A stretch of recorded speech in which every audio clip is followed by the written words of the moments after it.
What's up? I'm so excited. Today we will be cutting tires. I've wanted to do this for a long time. Right now these things are pretty gnarly, but I can't just go cutting crazy because I have to still drive on them. So this is what I've came up with. A hole, cut the right side off. A hole, cut the right side off. A hole, cut the right side off. And the same thing on the opposite side. My idea is I've doubled the voids compared to this one. This one's only got big voids here. I've doubled the voids, but there's still good meat everywhere.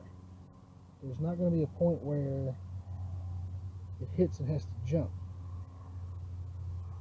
I think I've just about doubled my traction and saved a good bit of weight, reduced rotating mass and all that. But I'm going to show you how I'm doing it. All right, I'm about to do this one-handed. Safety third.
But you get the idea. In two whacks, I've gotten two good-sized pieces off. And I will now take, I don't know if you can see it that well. I will now take it and go this way and take it off and make it flush with right there. I'll do the same thing coming this way. And I will get a little bit, maybe a quarter inch right there. I will take a little bit more off right there, coming this way. But that's after I've went that way and this way. This side's already almost flush. I'm just going to take this round top off, and then I will get them all down until it looks something like that, where it's flush two,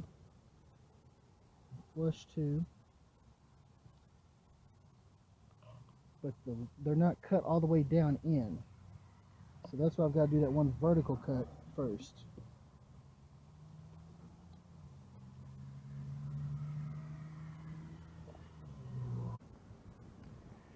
Alright guys, I can only do about 5 of them before my tool starts getting too hot.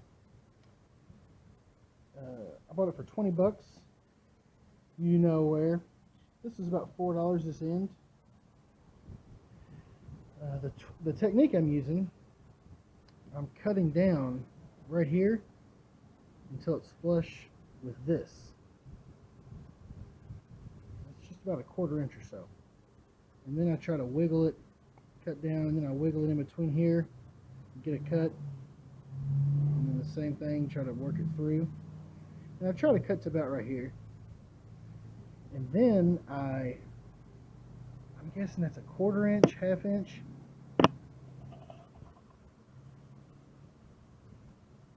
Can't really tell how much of a bite out. You don't want to get too much your first time. I'm sure of that.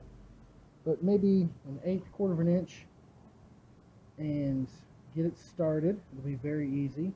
And then you'll swing this around and come up here. And now you ought to be halfway through. Once you get it started, Now you can just wiggle it back and forth. And I do it at an angle down. I start about 1/4, 1/8 inch or so. Yeah. And try to angle down, try to touch this other side. Right over here. With my first cut. Across.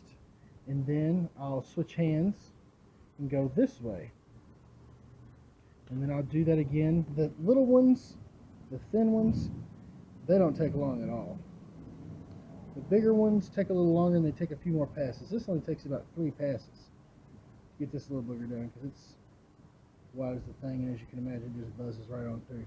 But these bigger ones, they take a sec. Why they aren't even, I couldn't tell you.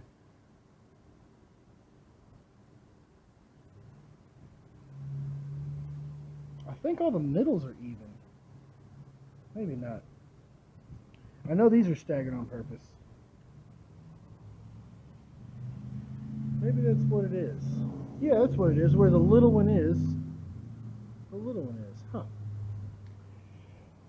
Learn something new every day. But anywho, yeah, I'm excited to be doing this, man. These things, fling it. All right, that same one.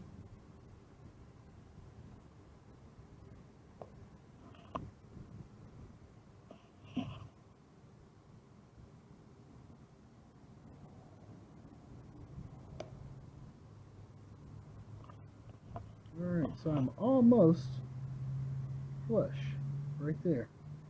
Just a little bit of an 1/8 inch or something. You can also see my cut whenever I went in like this.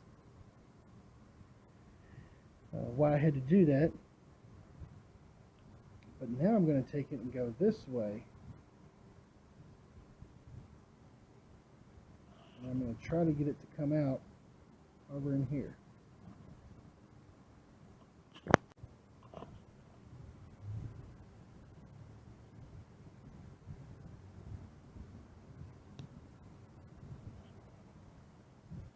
So there you go. It's pretty flush. And almost flush, but there's this little V that stands up here. As you can see, this oscillating tool starting right here, you can see that that's going to get a good bite right there. And I'm going to get that started and then stop pushing to the left. I'm going to work it up into here, and then I'm going to come down and snake her like this and try to make this, the tip of my tool, come out right there with this one shot. And I'm going to start about right here.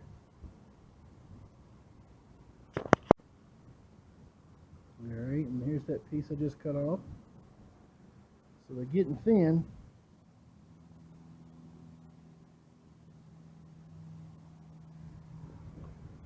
Now look where we are.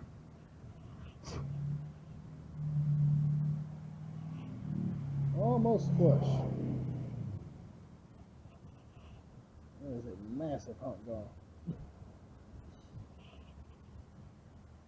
But yeah, now I'm going to do, we'll come this way, and then do it again that way. And I will stop the tool as soon as it bumps into this one. I'll stop it and I'll have it down here. And that will take this off, and there'll be just this little bit, it's still kind of high. Let's check out another one.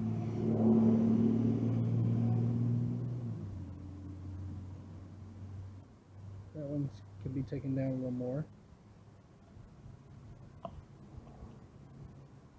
This one's pretty good, maybe a little bit right there.